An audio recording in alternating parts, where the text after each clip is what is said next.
Hello, everybody. Welcome to the Defending the Line podcast. I'm your host, TJ, and we are in episode 2 of season 2. Um, really, it's just year 2 and episode 2. But we talked about the Capitol takeover or invasion or if terrorist attack, whatever you want to call what occurred. We talked about the Capitol last week because it just happened. And we went over a bunch of videos and we talked about a bunch of different things. And my mind's not changed. My opinion's not changed. I still look at that as I look at any protest across the nation. Everyone has a right to peacefully protest. That is your right. You have a right to free speech. All of that stuff is your right. What you don't have the right to do is break windows, gain access to a building that is not accessible currently, and do things within that building. Even just sit in that building is illegal. And so when you start getting into the illegal stuff, that is when it's no longer a protest. You go and you do a march down a sidewalk, you've got a declared route, you've got security there, you've got all this stuff set up, but then you veer off and then you go and sit down in a road or lay down in a road or block a highway or whatever. And we saw that all last year. That's not a protest. You have committed a crime. You have blocked the flow of traffic. You have whatever it is, whatever the circumstances, you've committed crimes. It is no longer a protest. And so what we saw is a lot of people protesting and a group of people that gained access to the building went in and created havoc, scared people and freaked people out and got people to run and hide, and ultimately someone got shot and killed. Another person got hit over the head, another officer. I think there was 50 or 60 injuries as a result of that takeover. I have a hard time explaining what that was. That was criminality. Those were criminal offenses. And so they went in there and they did that, and their entire message or whatever they hoped to accomplish went right out the window. It was no longer a protest against the election or whatever their thought process was. They went in and became criminals. And I don't support any of them. I'll support everybody outside, everybody that stayed outside, everybody that kept it peaceful, didn't assault police, didn't do anything crazy. I support those people 110%. But I don't support the people that broke in and caused mayhem, and you really hurt everybody else. If you were a legitimate protester, one of that, part of that group, and not somebody that kind of infiltrated their way in, which at least 2 people have been arrested now and clearly shown to be BLM/Antifa protesters. And they went in and said a bunch of nonsense. One said that they wanted to throw the president out and we're going to do it today and blah, blah, blah, which clearly is not a Trump supporter. There was a guy that said he was happy and excited and loved the fact that he went up and broke one of the windows out. And they were just arrested. They were just arrested, I think one maybe today and one earlier this week. So they're getting picked up.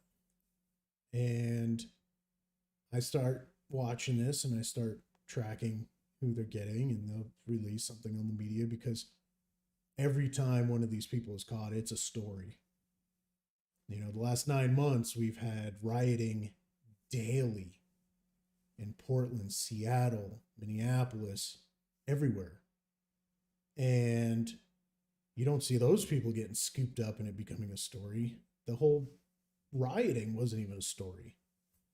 So these people are getting scooped up. I'm keeping an eye on it. And there's lots of talk now about off-duty officers, even firefighters. There was a swimmer, Olympic swimmer or whatever, that went there, and they're all facing charges. And just because you wear a badge, just because you wear a uniform, just because you are a first responder or whatever it is, doesn't mean you can't do wrong. I mean, we see it all the time. Someone does something stupid, or they get into a domestic, or they get in a DUI, or whatever it is. They became a criminal, essentially. And that's what these people did, is they went and became criminals. And that's on them. And you were solid up to the point where you went in. And I think these people are dumb. Now, there was talk about, and we talked about it last episode, is the president urging people on. And I've watched a lot of videos, and there have been, I think, 2 more videos since the one we played on the episode. So we played the president's message, and it was basically go home, be calm, be peaceful, don't do anything else, go home. And then he was banned on Twitter, and it was at the time a temporary ban of 12 hours, and now it's forever because Twitter is balls. And so they did that, and then they started banning all these people, the supporters, and everybody else. Twitter's on a rampage right now, and I just watched a video earlier today of Twitter that from the CEO to his staff saying that he's going to be banning more accounts, and they didn't even scratch the surface that there's going to be significantly more bans and things coming down the line, that they were focusing on the one account, and obviously we know what account that is. And then the fallout from that was 70,000, I heard, more than 70,000 accounts were banned on Twitter. There's all sorts of chaos that happened after the podcast last episode.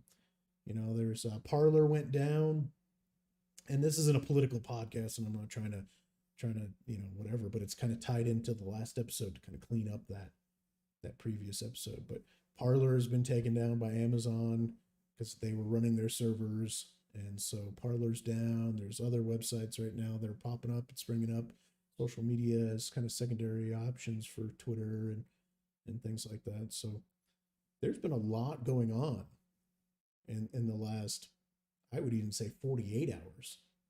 You know, I had a couple things on my schedule, and then I just wiped it clean and said, nope, well, I'm just going to do this stuff, because this stuff that I'm going to show today is really 24 to 48 hours. I mean, this is new stuff. This is, you may not even have seen some of the stuff. So we're going to show a couple videos. We're going to talk about the Capitol one more time, but not about what occurred so much, and not about the actual group and stuff like that. But we're going to talk about the hero of the Capitol. And if you've been following social media, you probably already know who I'm talking about, but we're going to talk about him anyway. And I'm going to give you some little bit more information, but I just want to touch on that a little bit, talk about, you know, we broke that video down. You know, I'm going to talk about that a little bit more. I'm also going to talk about qualified immunity. That's going to be the big topic for this episode. There are some people out there, some really ignorant people that have no idea what qualified immunity is. They believe it to be something else, and they run with it. Now, when I say ignorant, that's what I mean. I mean the fact that you have no idea, but you still run with it anyway. There are people that are just not knowledgeable. They hear one thing and they think, oh, okay, that must be what it is. And then they just go through life. But if they take it and they run with it, and they try and create campaigns and they do all sorts of things with it, that's ignorance. And I will call out the ignorance on this podcast where I see it. And we will do just that. If we have a little bit more time, there's a recent video that just came out. It was posted up on Police One. It is an officer in a mental health situation with you know, a person that they had gotten called to the house on, and he ultimately gets stabbed. It's a very quick, like 5-second clip video, but it shows the dangers of kind of what law enforcement and even paramedics and firefighters go through as well. We had an incident not long ago last year where the firefighters went to a scene. The guy was on meth or whatever he was out, and they brought him back to consciousness, and he pulled a gun and he started shooting, and I think he killed a firefighter, and he shot a couple people, before he got shot by the police officer. And so these people, whether it be on drugs or off drugs, having a mental health episode, this is a dangerous situation for law enforcement. To send a social worker in is asinine. Now, if you want to send a social worker behind the police officer and have them go hand in hand, tandem, I'm in support of that. But as you'll see in the video, you send a social worker into an incident like that, and you're going to have a lot of dead social workers. So this first video, this video popped up on social media, and it popped up in two videos, two different versions of it. Now, this first one is hilarious because there's a person talking, and then they give their reaction. Now, we're going to play the video. We're going to talk about this video. Then we're going to go to the second version of this video, and we're going to talk about that one. That one does not have audio. So I will just kind of bring us through and go through what you're seeing, and then hopefully it all makes sense. Now, if you're catching us in audio form right now, thank you. Thank you for listening.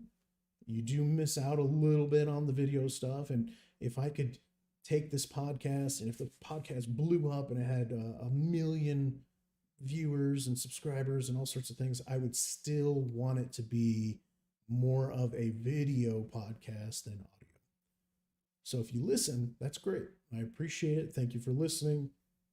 But if you want to catch those special little tidbits, you know, where you're actually seeing it on the screen, then obviously you need to hit up the podcast on YouTube.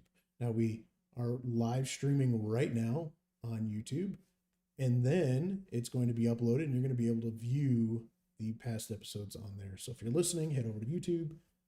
If you're on YouTube and watching, thank you for being here. The audios are uploaded, so if you're on the road or whatever else, pop up, you know, Pandora or iHeartRadio or Spotify or any of these podcast streams, and you can listen to the episodes on there. So let's move over this video here. Now, this is a pursuit of a stolen vehicle. Now, I've done a lot of pursuits in my time. I've never pursued a stolen vehicle because it just wasn't in our pursuit policy. But as you're going to see, CHP, California Highway Patrol, is in pursuit of this vehicle, and they are going to stop this vehicle. And they're going to stop it pretty well. But the unpredictability of this driver, making left turns, right there. He's going up. He's going to pit this vehicle right here. There's the pits. Ooh, wow. Oh, my goodness. What? Oh, my goodness, she says. What? Okay, so we're going to break this down a little bit. Now, pursuits, in general, just pursuits, are dangerous. They're extremely dangerous for the general public. They are extremely dangerous for the officers. It is the type of thing that you just can't let go and keep going and keep going and keep going, because somebody's going to get hurt. And generally speaking, they're going to end in one of two ways. Either they're going to crash, the suspect is going to crash, or you're going to arrest the suspect. So one of those two things is going to occur. Now, in this case, they crashed and then they got arrested. So it was kind of a twofer, but you've got to stop these types of incidents from carrying on and being too dangerous for the public. So I'm going to bring this back over. 1 second here. And then what I'm going to do is I'm going to show the video without the audio, so you can just listen or just watch it. And I'm going to kind of pause on a couple spots and explain a couple things. So here's the vehicle. Now it's proceeding down the road. He does a little quick maneuver. Now the officer. As I can. More.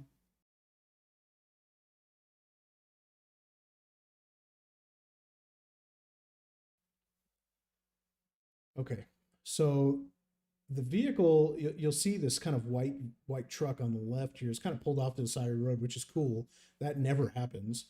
They don't care that there's a pursuit coming at them, and generally civilians are kind of just, I have no idea what to do, so they just keep going. So you'll see this truck is pulled over. The other red truck is trying to get out of the way, which is also quite impressive because that never happened. And then the officer's coming up. He's going to try to do the pit. Now there's two options here. Just from this point right here, you can pit to the right or you can pit to the left. Now, generally speaking, you want to pit away from danger. So if, let's say, the dump truck or whatever that is, trash truck, and the red vehicle were not there, it'd probably be safer to pit to the right. Whereas if there was no vehicles on the left and no vehicles coming down the road, you might want to pit to the left. Sometimes you don't have the option and it's just you've got to react. So in this particular case, I'm not sure if this officer looked ahead and saw it was clear, but it was a balls move to pit right where these two vehicles are. So now we've pit this vehicle. He's almost hitting the back of this car. I couldn't really tell from this video if he did in fact hit it. The guy kind of pulls off to the right and he jams his brakes, like almost reacting like he got hit, but I'm not entirely sure if he did. Now, this vehicle has enough momentum that it just carries past this kind of truck with the trailer thing. And that's lucky because it could have veered off just to the left like it's doing right now and T-boned this guy. Another thing, when you're doing a pit maneuver, you want to make sure that the vehicles are slow enough so that we don't have a violent reaction. Now, I'm looking at these cars going. They don't look like they're going very fast. Maybe 40 at most, 35. I mean, they're going pretty slow. But this truck tries to overcorrect, tries to correct himself. I think you can even see it in the video. Let's back it up here real quick. So he's getting pit here, and he's trying to overcorrect and fix himself, and it's not happening. You can see the tire is turned, so he's trying to overcorrect, and he screwed up. Instead of, if he had gone and just pulled to the left, he might not have rolled. Maybe. It's possible. So he rolls it. And I mean, he takes out that pole right there, that little sign. He takes out that fence. Like kind of crappy fence. It's not really a fence. And he rolls. He rolls a good, 4 times? At least. Boom, boom, boom, boom. And then it comes to a rest. Okay. Now we're going to watch the other video, the other kind of, I don't want to say side of it, but this other video shows a little bit more of the aftermath. I mean, this is a violent takedown. This is pretty impressive. And take a look at this wild and I'm going to just take the volume off just so we don't have to listen to this lady talking, but that's a violent pit maneuver if I've seen one. I've given one of those before, but not that, not where the vehicle's rolled over. Now, of note is at the end of this video, there is a guy right in the middle of the screen, laying down. He ejected out of the vehicle, and he's laying there. Now, in a little bit of a longer version of this clip, there is an officer that goes up and kind of talks to him and kind of addresses that person. I'm not sure if they're alive or not, but as far as everything that I read, they were arrested, so I assume they weren't killed. There were additional people inside this vehicle, and then they kind of approach the vehicle and do a little bit of like a felony stop. That's impressive. That's an impressive video.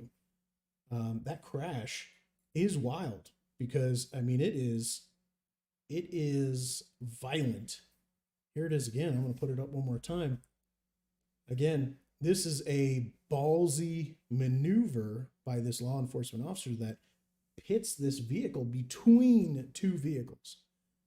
I don't know what the justification was. I don't know if he looks ahead and he sees there's no cars coming. This is perfect opportunity. I don't know if someone on the radio said, pit it now, pit it now, pit it now. I don't know what occurred, but he gets it. He gets it perfect. Or she. But I just say he because I saw a male officer approaching in the other clip. I mean, that's pretty impressive. Multiple rolling over and over and over again. And then at the far right of the screen there, you see like a box of something. And then right above that is the guy that ejected out of it. So, +1 for seatbelts. Wear your freaking seatbelt. in your stolen car that you're driving. If you're going to run from the police, maybe you should probably do that. So I thought that was pretty well done. There is a lot of critiquing going on online right now of that video and the fact that they kind of disregarded everybody's safety and it was aggressive. And I think it was okay. I think it was okay. I don't think it was perfect. I think it could have been better, but I think it's okay. So stolen vehicles, you don't see a lot of chases with stolen vehicles. And most departments nowadays don't allow it because, again, pursuits are so dangerous that something as low felony of a charge as stolen vehicle, they just don't allow it. Maybe 10 years ago, 5-10 years ago, they were chasing them till the wheels fell off. And when I started in law enforcement, we had a chase policy that I think had just started a couple years before I got on that said no stolen vehicle chases. And then I had a pursuit one time and it was a stolen vehicle, but the guys in the vehicle had robbed multiple people. They had shot at a driver. And I talked about this on the podcast once before, but that incident when I pit the vehicle, I mean, I sent him into a pole and it was completely destroyed. A little violent, if you will, like this video was. So impressive. So we talked about the Capitol last episode, and we showed a video of a lone officer. Now, this officer's name is Eugene Goodman. Here he is here on the screen if you're watching the video version of our podcast episode. Now, Eugene Goodman puts himself between all of the people, the politicians, everybody else, in a crowd of like 200 people. And they're outside of this door and they're looking in and they're kind of yelling at him. Now, at some point, I'm not really sure what occurred before the videos kind of start. And there's a version from our view, like you're seeing on the picture on the left. And then there's a video on what we watched last episode of the right, on the right side of the screen there. And so Eugene Goodman, he at some point loses his baton. You see it sitting on the ground behind him in that first photo on the left. He's yelling at these people, telling them to stay back, stay back. He's getting on his radio and he's keying up and saying, I've got people coming in. At one point, he draws back, grabs his baton, and then runs up the stairs. So just like the right image on the screen right now is him fleeing up the stairs.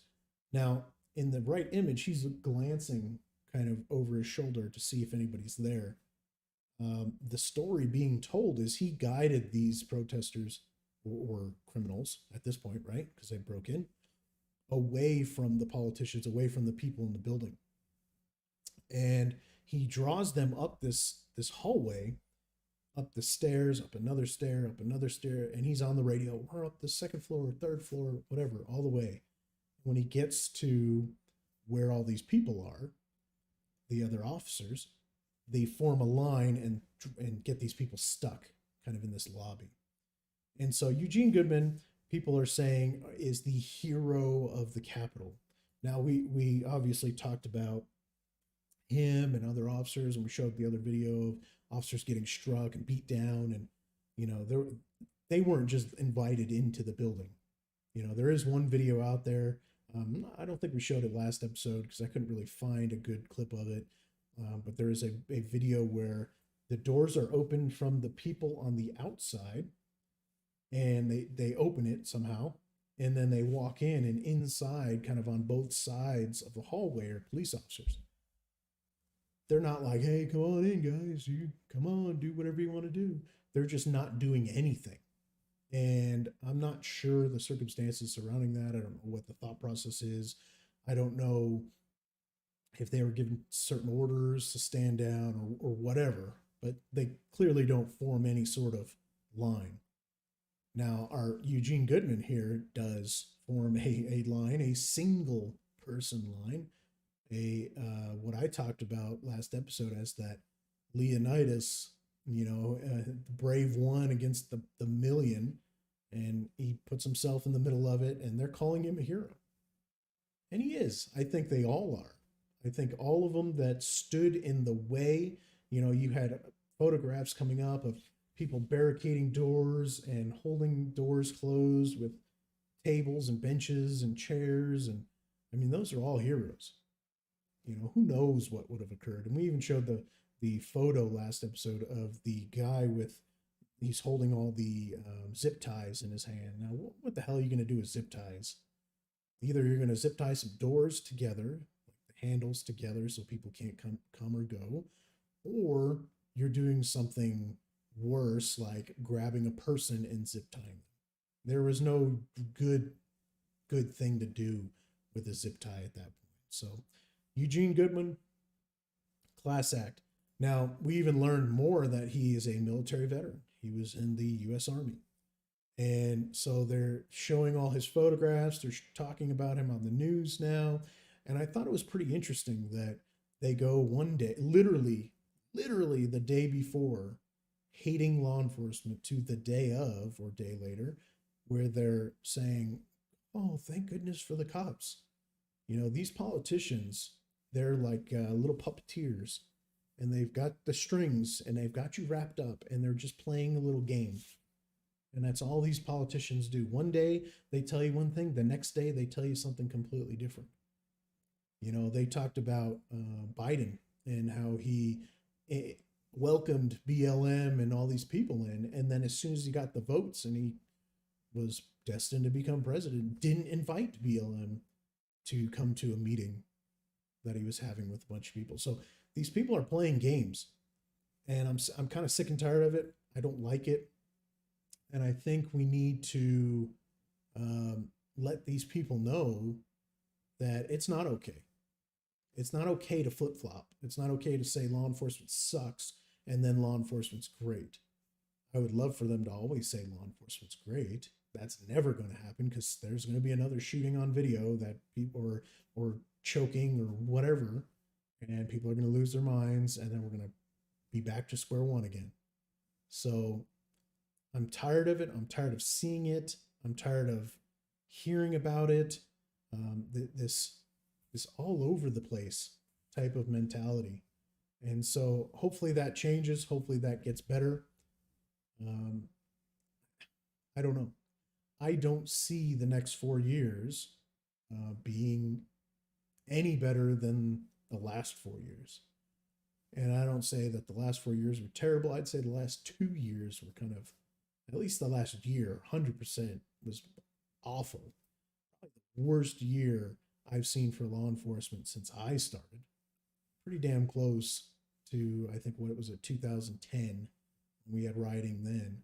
But I mean, this was phenomenal in a terrible way the last year. I don't know. I don't know if we're going to see it again this year. It does not look good.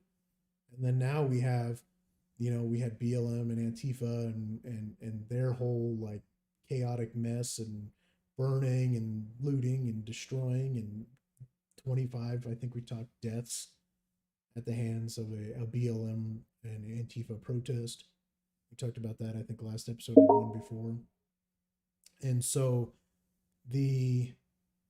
what's happening now, I don't know. It's going to be the other side now. And so I'm not really sure. I'm not really sure how this is going to go. This could be awful. This could be another awful year. It could be great. I don't know. We might see a complete turnaround for law enforcement. We might see a flip-flop of the new president and his administration, where he's like, I love the police. And then all of a sudden, everybody loves the police again.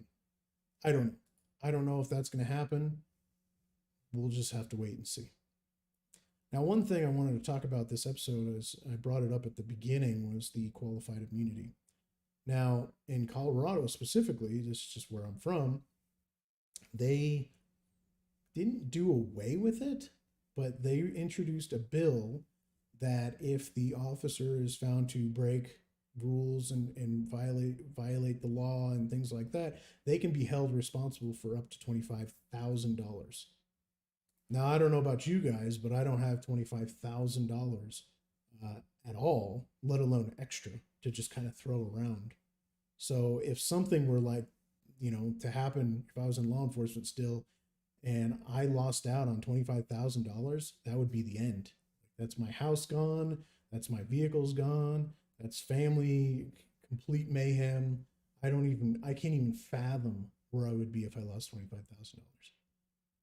Now, some of these people out there want it to go away completely so that officers are held liable for everything. And that's the ignorance I was talking about. Because we have people like this, the Campaign to End Qualified Immunity on Twitter, this page here. Now, qualified immunity is basically broken down in a definition like this. It is a judicially created doctrine that shields government officials from being held personally liable for constitutional violations so long as the officials did not violate clearly established law. That is kind of the best definition I could find for qualified immunity. And it is in place for a reason. If you remove qualified immunity, let's just say just remove it altogether, what you're going to have is no law enforcement officers left. Or you're going to have some weird insurance system like they have now in Colorado with a lot of law enforcement agencies that they are now covered for that $25,000 under an insurance policy. I think that's asinine. I think that's kind of going and creating a bigger problem than is needed, because then you're going to have guys who legitimately break the law or legitimately violate rights, and now they're covered by an insurance, and then the people are going to be like, what the hell, why aren't they covered under everything, paying up for everything? It's not a system that was created to protect police in the sense. It's not a system that is there to remove the bad cops' responsibility. Like they say on this page here, love the good cops, prosecute the bad cops. Okay. They say they want qualified immunity. Our mission is to end qualified immunity doctrine so that cops accused of violence can stand trial, face prosecution, be held liable for their actions. That already occurs. If you, as a law enforcement officer, violate city, county, state laws and are found to be criminally liable, then you will go to trial. If you are involved in an officer shooting or some sort of big incident and it goes to a grand jury and they say that it should go to trial, you will go to trial. And what I don't understand is these people seem to think qualified immunity protects law enforcement officers kind of all the way, and that there's no way they could be held responsible. That couldn't be further from the truth, because it does. It's in place to protect the officer from losing their livelihood. But if they commit a crime and they do, they are criminally responsible or constitutionally responsible, they violate the rights of a person, they are held responsible. And some departments, they have funds set up so that if someone files a lawsuit, that the lawsuit, the whatever the winning is, if they get 10,000 or 100,000 or whatever it is, comes out of that fund. That's a smart way to do it. And then you can pull that out of the cop's ass if you want to, fire them or do whatever you want to do. You could charge them. I've never heard of a city, county, or state firing a law enforcement officer, paying up for a lawsuit, and then going after the officer for that money. Although, why can't it happen? The qualified immunity only goes so far. It only allows for that non-criminal behavior. If I pull someone over and I do my thing and then they say I touched them inappropriately or whatever, and a body cam was on, body cam was off, whatever, whatever happens, and it goes to a civil, there's not enough for criminal, right? There was nothing recorded, there was nothing that shows that it actually occurred, so it goes to a civil trial, civil case. The person files a lawsuit against the city, against the officer. In that case, it was, the example was me. And they would then go in, testify, do all this stuff that they do. Let's say they were found, yep, okay, here's $10,000 or whatever. That comes out of the city. People don't, like this, on this Twitter, don't understand what qualified immunity is. It is not there to protect bad cops. It is there to protect good cops from getting completely screwed.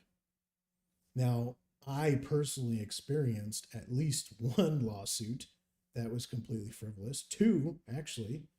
One didn't even go through, and then the other one, it went quite a ways through, almost went to a trial, but the guy dropped it and it disappeared because he was an idiot. I'll probably talk about him someday. But my first one was a use of force. I go to cover officers. They're in a fight. They call out, we're in a fight or whatever. I roll up, me and another officer. I jump out. I run in. They're holding a girl. They're getting her hooked up. And I kind of put myself between the crowd, because there was a big crowd forming, and the officers so that they could do the arrest. Now, once they had one of them arrested, this girl runs around, jumps almost on this officer's back, and I grab her and I pull her off. And as I'm holding her, kind of like a bear hug kind of fashion, because I'm not hitting her, I'm not striking her, and she's not under arrest. I'm just saying, get the hell back. She drops, just goes dead weight and falls on the ground. I'm like, what are you doing? Standing over, what are you doing? Get up. And she's like, screaming on the ground. And I'm like, I didn't put you on the ground. You fell on the ground. And so anyway, this whole incident goes through an internal affairs investigation because she goes on the news and makes wild claims that she was thrown down, tackled football style or some nonsense. And there were 25 witnesses. These are people that officers, the suspects, and witnesses, all these people, 25 independent people, created statements, and all these statements were compiled. And I was sent a letter that said, you did absolutely nothing wrong, and based on all these findings. And then they listed, like, this person said this and this person said that. So she makes this frivolous, these are before body cameras, by the way. So we just didn't have anything recorded. But at one point I was having my own body camera. This was not that time, although this incident was my justification for getting my own body camera. And I carried one for a little while before the department went to body cameras. But the complaint was so false, so frivolous. It was slanderous. I mean, none of it was true, right? And the attorney got the case. They sent me a letter of intent, or sent the department a letter of intent.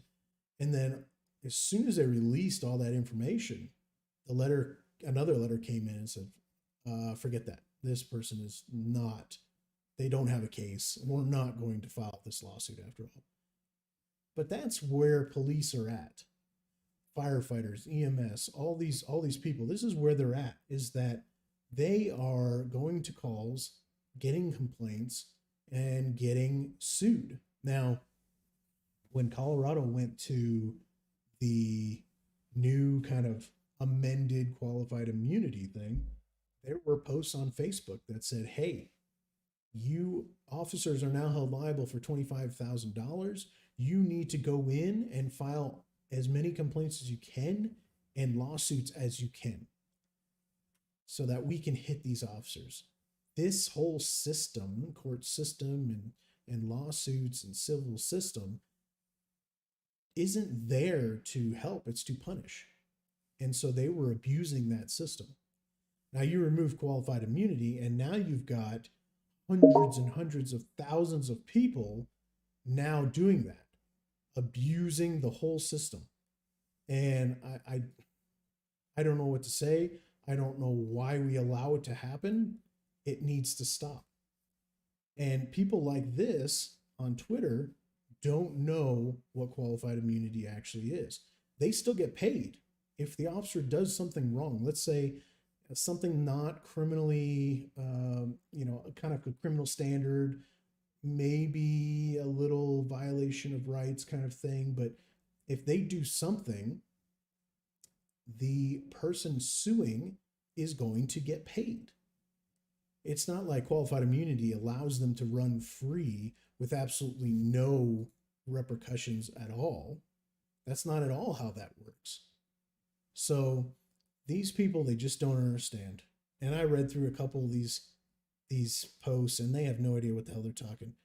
This one's new. This is as of an hour ago. As it stands, qualified immunity shields bad cops who've engaged in unlawful conduct. No, it doesn't. I just said it doesn't. I just spelled that out for you. If there's criminal and an unlawful conduct where they're found at fault, the person is getting paid, the officer is getting fired, or administrative action of some kind, depending on the level of what it is. It says, as a result, countless victims of police brutality have been unable to sue.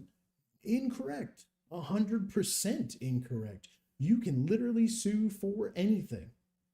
You can go in and sue the police department because they came and knocked on your door late at night.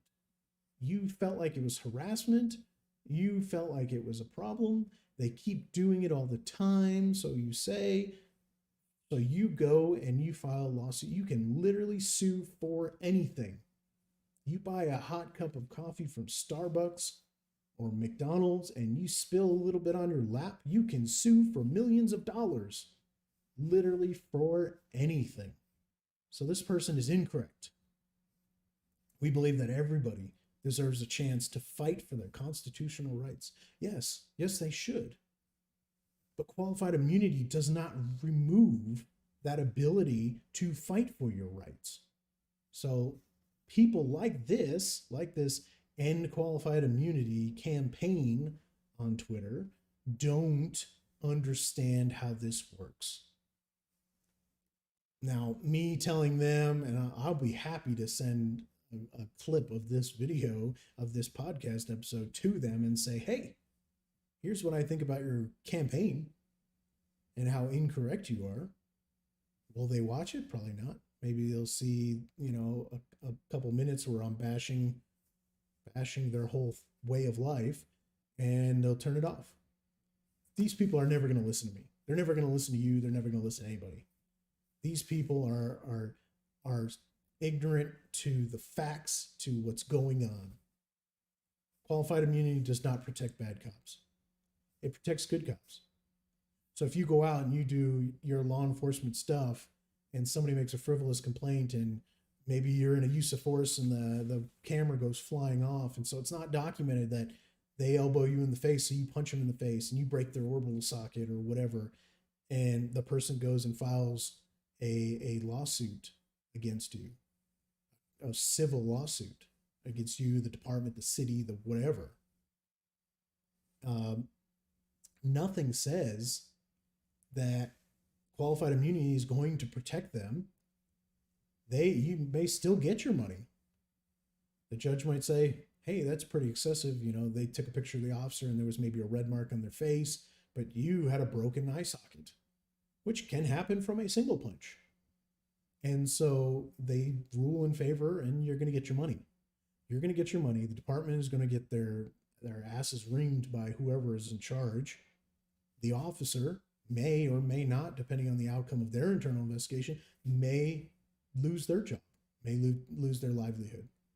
And that could be a perfectly good cop that did absolutely nothing wrong, but you went through the system, filed a lawsuit, and, for some odd reason, they decided in your favor, and so that's that. So qualified immunity is not going to protect bad cops. Bad cops are going to weed themselves out with their actions because they're going to get on radars. They're going to be seen. And when they're seen, then they're going to be in the spotlight and be constantly in internal affairs and be investigated for things. Eventually, they get a lot of frivolous complaints. And I would probably say 90%, maybe even more than that, of complaints filed against law enforcement, against firefighters, EMS, whatever, are pretty frivolous. That are some outright lies. And so 90%, they got to weed through the 90% of those complaints and find a good one on that officer to get rid of them. They can't just say, "Oh, you got 8 complaints, so we're just going to get rid of you." You know, just like in the civilian world, an officer is innocent until proven guilty. And in a department, they can say, "You got 8 complaints, so we're just going to put you on a desk, we're going to hide you away somewhere, or put you on paid administrative leave. And now you can't do your work. You can't do your job." All because of someone complained or a group of people complained might not even be true. So, look, these people, they drive me crazy. They drive me crazy. I don't know what else to say. They just don't know what they're talking about. And there's a lot of this, a lot of stuff with uses of force, the riots, the way they were handled, things like that. You have constant people with misinformation and crap they saw on TV and crap they saw online on somebody's post, and they think, "Well, I know. No, you don't know crap. You don't know anything. You don't know anything till you put on the boots and the uniform and you go out there and you try it yourself." I highly encourage people to go out there and try it. Try it for themselves and see what happens. So this video I'm going to show real quick. Like I said, it is a very short video with no audio. It's an officer that gets attacked. It is the mental health incident. So we're gonna roll through this real quick. So you've got your officers inside. We gotta go, and then up around the shoulder, basically, this lady pulls a knife. I'm gonna pause it right there. It darkens the video a little bit, but you can see right above that little play button there is that knife. And she drills that knife into that officer. Now, as far as I can tell, she was kind of wrestled and they arrested her. She wasn't shot or killed. It doesn't always happen that way. It doesn't always happen where somebody pulls a knife and it doesn't lead to an officer-involved shooting. Sometimes it does. Sometimes it does. You know, this is another video here, which when I saw that video, reminded me of this video. There were 2 videos that this instantly reminded me of it. And I'm going to play this one with the audio because I like the words. I like the speech. There's actually this officer talking to this individual. Now you'll notice right off the bat, before I even hit play, he's got the knife down at his side and you can't see his hand. That is a concern for me. Now I'm going to maneuver my body around so I can see that hand. And he doesn't, you know, because he's dealt with this kid before, or he knows this kid, he calls him by his name. You know, I think he's comfortable with him enough that he's not worried about that. He's not taking steps back and drawing his firearm or his taser or whatever to say, "Let me see your hand." I want to play this one. The thing of it is, you're still not in trouble, but obviously I can't trust you not to run anywhere. All right, so come on. I'm gonna put you in handcuffs for now, okay? So real quick, I'm just going to stop it. We're going to play it all the way through, but and I know my wife is going to be probably watching this episode and saying, "Why the hell do you keep stopping it and talking through?" I just want to pause here for a moment just to reflect the fact that he's being calm with this guy. He's being nice with this guy. He's okay. You know, come with me. I will put you in handcuffs, but you're not in trouble. You know, blah blah blah. This is all ways that officers talk to people on a daily basis. This happens all the time. He does the same overhead swing stab maneuver and stabs this officer in the neck. And then there's going to be a little foot chase. I think the foot chase is worth watching in the outcome of ultimately what happens. Hey! He shot me! He's got a knife! Hey! Stop! Stop! Stop it! Stop! Stop right now! I got him at gunpoint. Stop right now! Stop! Nick!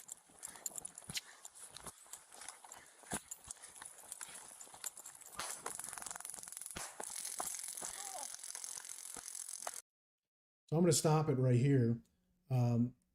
He is lucky there were 2 cartridges in that taser. And the new tasers, they have those double cartridges.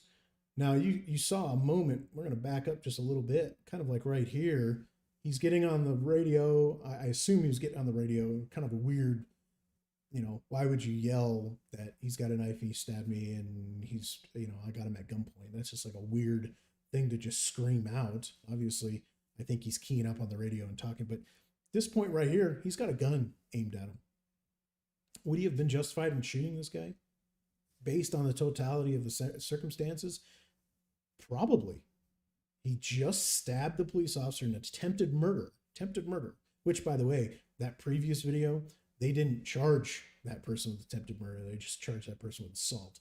And that's complete asinine criminal justice system. That is an attempted murder.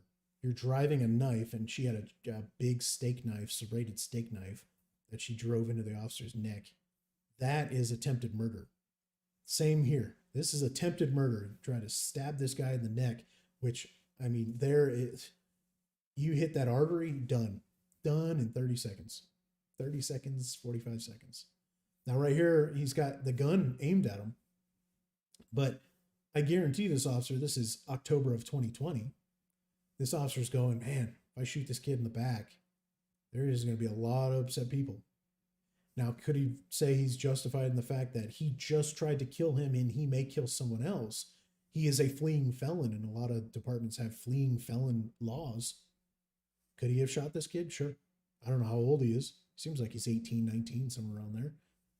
Might have been younger. I used to know the details in this, and I don't anymore. But so he chases this kid down, and he gets him tased. Like I said, it's pretty impressive, the fact that he had 2 cartridges, because if the one, he's not going to reload the cartridge on the run. He may try, but he also has his pistol out. His pistol's in his left hand. I also don't recommend having pistol and taser out. He's running after this kid. If he missed the taser, he could wheel around and then stab him again. I get it. I get why he has a pistol out. I wouldn't, just because I'd be a little concerned. I'd kind of sympathetic, when I'm pulling the taser, I accidentally do something with the pistol. So I wouldn't do that. But so he's got him tased, and then he puts his gun on the ground. Stop right now! Put it down! Drop the knife! Throw it to the side! Yeah, you got your... Very weird. Puts his gun on the ground. So right here, he just drops his gun. And I thought that was very bizarre. Right here. He's got the gun in the left hand. He needs his hands. I'm just gonna hold the taser and maybe have my gun out too if I already have it out, and go through the arrest. But yeah, so I don't know. I don't know what he's thinking about. I certainly would not leave my gun there. I would reholster it. It sounds like he tases him again, because he kind of goes for a really long ride, and then his cover gets there and he hooks him up, and he finds out, just to what extent he was stabbed. Now, somebody in chat says, can you show it again? I'll go ahead and play it again from the beginning. The thing of it is, you're still not in trouble, but obviously I can't trust you not to run anywhere. All right, so come on. I'm gonna put you in handcuffs for now, okay? Hey! You shot me, he's got a knife! Hey! Stop! Stop it! Stop right now! I got him at gunpoint. Stop right now! Stop! Nick!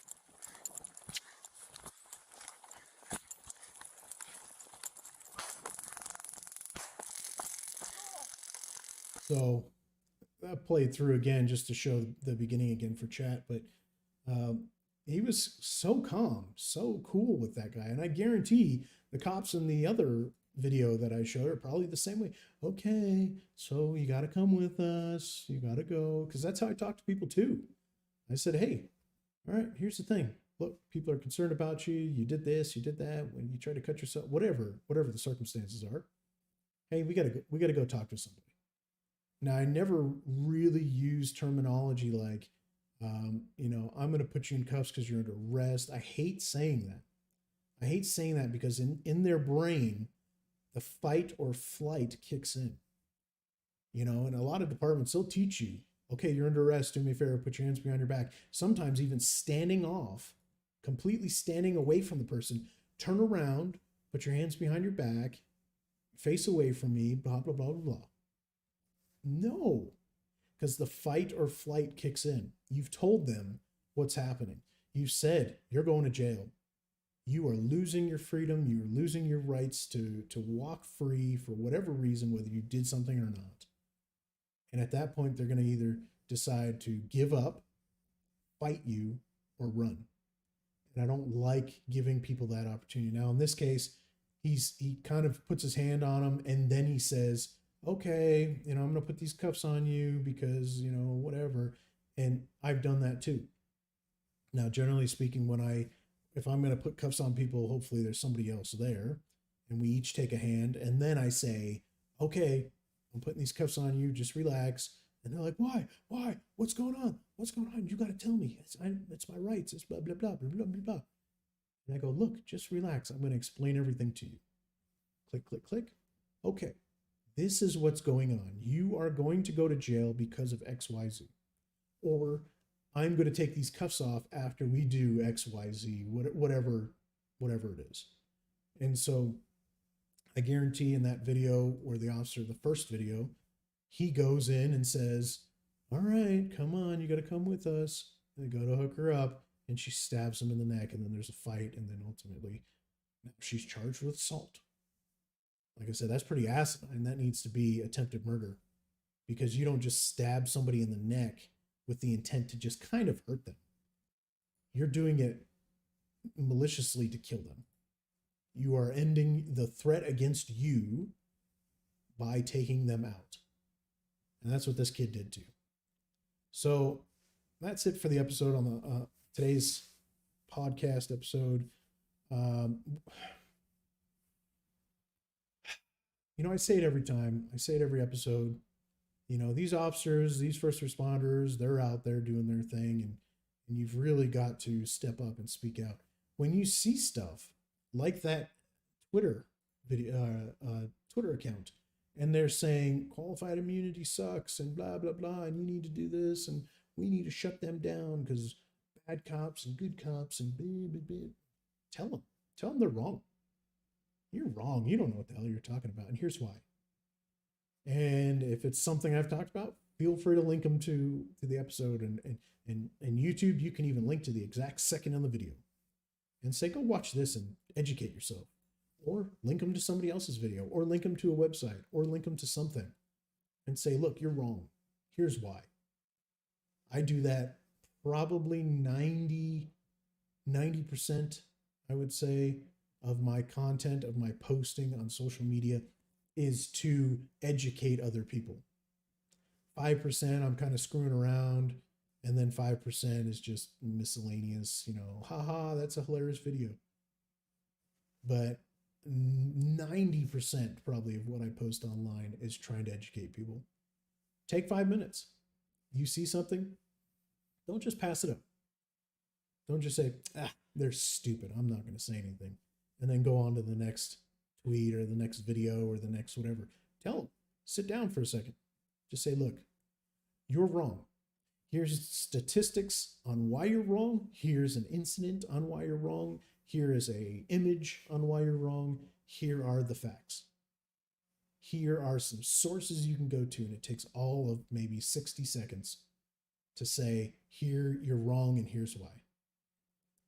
When these people are posting all this ACAB, all cops are bastards and everything else, yeah, it's asinine. Yeah, it's ignorance. Tell them you're wrong. See what happens. Their head will fall off. They will get so upset. And then if you want to just mess with them, then do it all the time. No, you're wrong. Cops are great. Oh, freaking demon will come out of their brain and they'll lose their minds and it'll be hilarious. If you want to troll them, if you want to be funny, or if you want to be serious, just educate them. Say, give me one example of when that occurred or when this happened or whatever.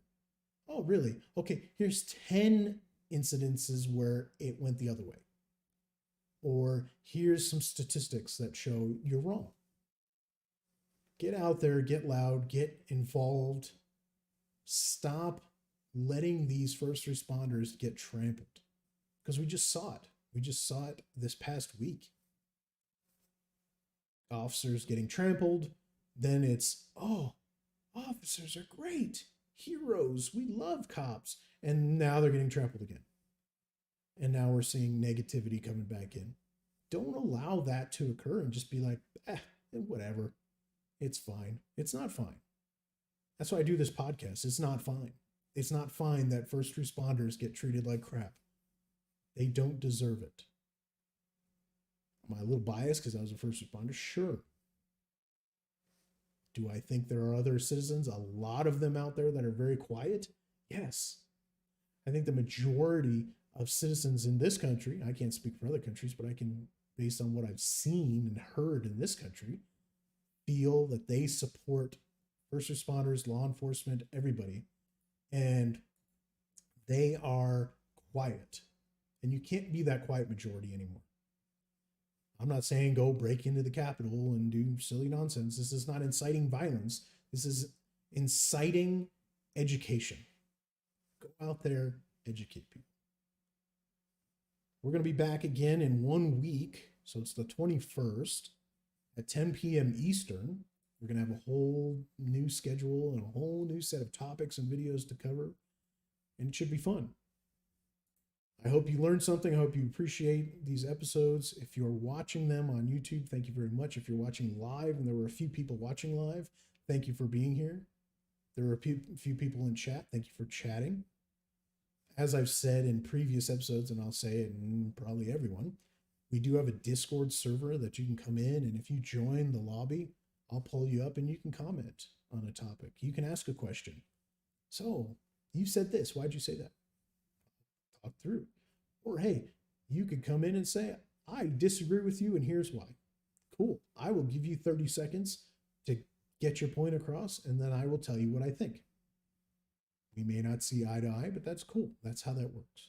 So I hope you people come in and interact with this podcast, because it fuels the content and the discussion and gets juices flowing and people thinking about things. If you're watching, great. If you're listening to these episodes, fantastic. Like I said, every single one goes up and they go all over the world and they go all over to all different platforms. I put every single one of them on anchor.fm.